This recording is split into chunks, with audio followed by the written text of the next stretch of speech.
शर्मिला साहबा, ये जो खबर चल रही है कि पीपल्स पार्टी विफाक का हिस्सा बनने जा रही है, दुरुस्त खबर है? देखिए जी, बहुत शुक्रिया खान साहब। अभी तक तो ये कयास आराइयाँ हैं और ये कयास आराइयाँ ऐसी हैं कि जब से हुकूमत बनी है और जब से हमने हल्फ उठाया है उस दिन से लेके आज तक हर हफ्ते ये खबर आती है कि पीपल्स पार्टी काबीना का हिस्सा बनने जा रही है। शायद कुछ लोगों की शदीद ख्वाहिश है कि हम काबीना का हिस्सा बन जाएं। तो ये महज कयास आराइयां हैं, तो ये बात ज़ेर गौर भी नहीं है, यानी आइंदा 2-4 दिन में इस तरह की कोई बात सामने नहीं आने वाली। आप ये कह रही हैं कि महज कयास आराई है? देखिए जी, हमारी जानिब से तो ये बात सेंट्रल एग्जीक्यूटिव कमेटी में रखी गई थी और वहाँ ये फैसला हुआ था कि पीपल्स पार्टी काबीना का हिस्सा नहीं बनेगी। ये हुकूमत साजी से पहले हुआ था। अगर इस फैसले में कोई तब्दीली होती है तो मामला दोबारा सीईसी में जाएगा, वहाँ पर मुशावरत के बाद कोई नतीजा निकलेगा।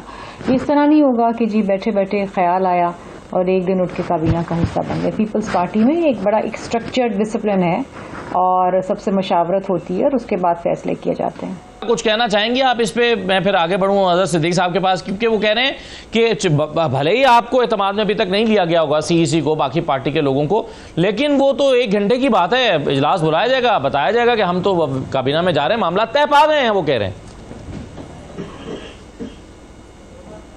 देखिए, मैं मफरूजों के ऊपर तो बयान नहीं दे सकती ना। मुझे जो मालूम है और जो तरीक़ेकार पीपल्स पार्टी में होता है वही है। अगर ऐसा फैसला कभी होना भी है चंद दिनों में या हफ्तों में या सालों में, तो मैंने आपको यही कहा ना कि सेंट्रल एग्जीक्यूटिव कमेटी को जाएगा मामला। अब वो बुलाएं, फैसला कर लें, फिर बताया जाएगा कि अगर ऐसा हो रहा है तो क्यों हो रहा है, तो वो मीटिंग होने दें। शर्मिला साहबा, क्या तहरीक इंसाफ के साथ इस वक्त बात करने की हुकूमत को ज़रूरत भी नहीं है? क्योंकि पीपल्स पार्टी तो मुफाहमत की बात करती है, मुफाहमत पे यकीन भी रखती है, और अभी हमने देखा था आरिफ हबीब साहब ने भी शहबाज शरीफ साहब को यही पैगाम दिया था।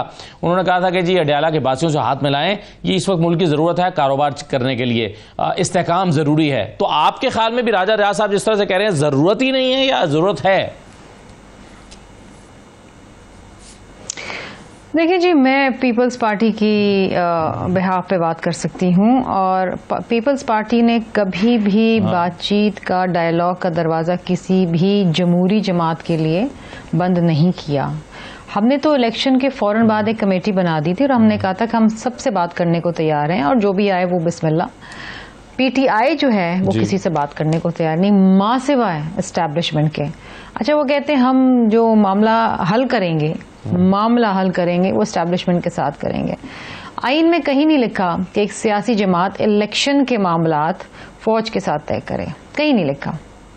एक तो ये फौज को बदनाम करने का तरीका है। दूसरा तरीका जो ये अपना रहे हैं वो ये है कि ये कहते हैं कि जी ये जो पार्लियामान है ये बेवकार है, ये जो पार्लियामान है इसके पास कोई अथॉरिटी नहीं है। तो फिर आप एक ऐसे पार्लियामान में क्यों आना चाहते हैं जिसके पास अथॉरिटी नहीं है? और अगर आप समझते थे और समझते हैं कि इलेक्शंस में जीत के आने वाले लोगों के पास अथॉरिटी नहीं होती, तो फिर आप क्यों इलेक्शन का हिस्सा बने? आपको नहीं इलेक्शन में आना चाहिए था। इलेक्शन भी लड़ा, पार्लियामान में भी आए, प्रेसिडेंट से लेके prime minister, speaker, chairman senate, सब इलेक्शन में हिस्सा लिया। और जो एक बयानिया बनाया है वो ये है कि जी बेवकार लोग हैं, ये तो पार्लियामान का कोई, इसका कोई वक़्त ही नहीं है। सो ये एक तो पार्लियामान की तज़लील करना, सियासतदानों को जिन्होंने अवाम के वोट के ज़रिए पार्लियामान में जगह बनाई है उनकी तज़हीक करना, जो कि इनका तरीक़ेकार है ना। ये तो सियासत इनकी ये है कि सामने वाले की तज़हीक करो, उसको जलील करो। इन्होंने 3 साल तो यही किया था जब इनके पास हुकूमत थी। अब मामला ये है कि ये तो यही समझते हैं ना कि या तो ये हुकूमत में हो या कोई भी ना हो। और ये मुझे बड़ा अफसोस हुआ सुन के, समझ के और ये देख के कि ये कहते हैं जी हम सियासी जमातों से बात नहीं करेंगे, हम एस्टैब्लिशमेंट से बात करेंगे। तो ये बात क्या है? डील है ना, आप डील करना चाहते हैं, आप डील करके बाहर आना चाहते हैं, आप डील करके इक़्तिदार में आना चाहते हैं। तो ये तो इतनी, मैं वो अल्फाज नहीं इस्तेमाल करना चाहती, वो लफ्ज़ नहीं इस्तेमाल करना चाहती बेशर्मी वाला, लेकिन मैं ये कह सकती हूँ कि इनके पास किस मुंह से ये बात करते हैं। शर्मिला फारूकी साहबा, क्या तकनीकी बुनियादों पर सियासी जमातों को खत्म किया जाना चाहिए? देखिए जी, बात ये है कि ये कानूनी मामलात हैं।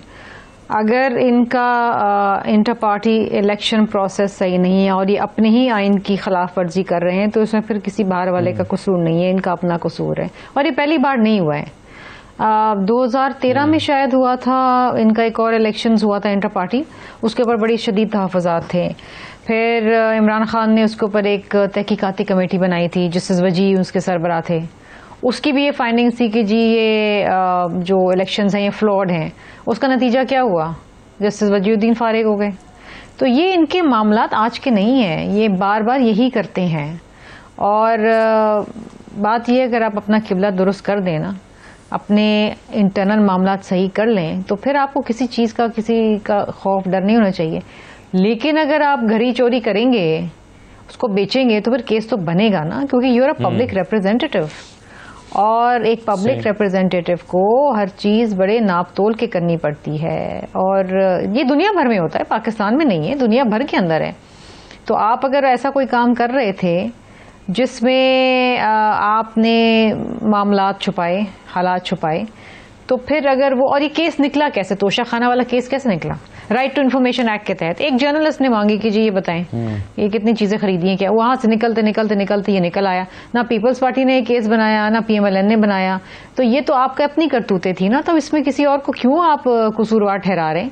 आप अपनी मामलात, आजकल तहरीक इंसाफ का एक मौक़िफ़ ये भी है शर्मिला साहबा के जो गाड़ियों का तोशाखाना का केस चल रहा है, उसमें तो नैब ने क्लीन चिट दे दी है कि नहीं जी ये नवाज शरीफ साहब ने तोशाखाना से नहीं खरीदी, ये तो सरकारी पूल से खरीदी है, ट्रांसपोर्ट के पूल से।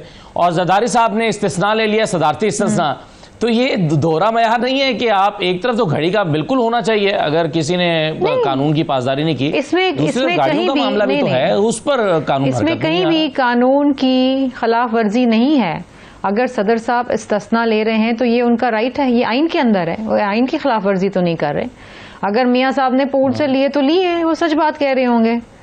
अगर तो ये फैसला हो रहा है, लेकिन आपने नैब ने रेफरेंस बनाया, लेकिन आपने अपने नैब ने कई साल पहले रेफरेंस बनाया कि इन्होंने गाड़ी ली है तोशाखाना से। मेरी बात सुनो, आज उसी ने आपको ख्याल आ गया कि नहीं इन्होंने पूल से लिया, तो फिर नैब से भी तो कुछ पूछे ना कि भैया आपने रेफरेंस बना कैसे दिया? फिर जी सवाल भी आप करते हैं, जवाब भी आप दे रहे हैं। मेरे तो सुने, मुझे प्रोग्राम में बुलाया है, पहले आपके दो मेहमान आपस में गुफ्तगू करते रहे, मैं सुनती रही, बोर हो गई हूँ मैं आपके प्रोग्राम में बैठ के। बात यह है कि आपका तोशा खाना से घड़ी खरीदना गलत नहीं है। आपने आगे जो घड़ी बेची और जो उससे कमाया, वो आपने अपने एसेट डिक्लेरेशन में नहीं दिखाया। जो आपने इलेक्शन कमीशन ऑफ पाकिस्तान को देना था वो गलत है। खरीदना तोशा खाना से गलत नहीं है, ये आपको समझने की बात है ना, ये मुझे आपको बताना नहीं चाहिए। लेकिन जो आपने उसको बेच के कमाया वो आपने डिक्लेयर नहीं किया है। लेकिन गाड़ी खरीदना तोशा खाना से, वो तो यही तो बात है ना। गाड़ी नहीं भाई, मेरी बात सुने, अगर आपके पास आइन के अंदर ये कंसेशन है कि आप कोई गिफ्ट्स जो हैं, जो आपको मिलते हैं फॉरेन डिग्नेटरी से, आप वो एक सर्टन परसेंटेज दे के ले सकते हैं, तो आपने वो लिए, वो आपको डिक्लेयर करने। अब आप उसको आगे बेच देंगे ज्यादा दाम में, उससे जो आपको इनकम आएगी वो आपका एसेट है, वो एसेट डिक्लेयर करे ना। यही तो नैब ने रेफरेंस बनाया था, अगर आपने रेफरेंस पढ़ा हो तो। नहीं होता तो वो आपको अगर कह रहे हैं, वो अगर आपको कह रहे हैं कि मैं तो गाड़ी की स्पेसिफिकली बात नहीं कर रही, मैं तहाइफ की बात कर रही हूँ, मैं गाड़ी की बात नहीं कर रही। अगर वो कह रहे हैं कि गाड़ी उस सर से नहीं ली है, पूल से ली है, तो ली होगी ना। मैं और आप कौन है कंटेस्ट करने वाले? आप कागज देख लें, सिंपल बात है। मैं तो यहाँ बैठ के नहीं आपको ये बता सकती ना कि पूल से लिए, अगर वो कह रहे हैं पूल से लिए, तो रेफरेंस बनाया। बाद में नैब ने अब आकर जब हालात बेहतर हुए, माहौल तब्दील हुआ, तो नैब ने कह दिया कि नहीं जनाब ये तो पूल से लिया है। Asadullah Khan Sahab, I am not the spokesperson for NAB. अगर नैब दो जवाब दे रही है तो फिर आप वहाँ नैब से सवाल पूछे ना, आप पीपल्स पार्टी के नुमाइंदा से सवाल नहीं पूछ सकते। नहीं, मगर आप फिर ये कह रही है ना शर्मिला साहबा, आप ये कह रही हैं कि जी अगर वो कह रहे हैं कि पूल से ली है तो फिर पूल से ही ली होगी, तो यहां पर फिर आप नैब की तर्जुमानी क्यों कर रही हैं? तो मैं और क्या बोलूं उस पे, मैं क्या बोलूं उसे? आप मुझसे एक ऐसा सवाल कर रहे हैं जो मेरा परव्यू नहीं है, मुझे नहीं पता। नैब, मैं नैब की नुमाइंदा तो नहीं हूं ना।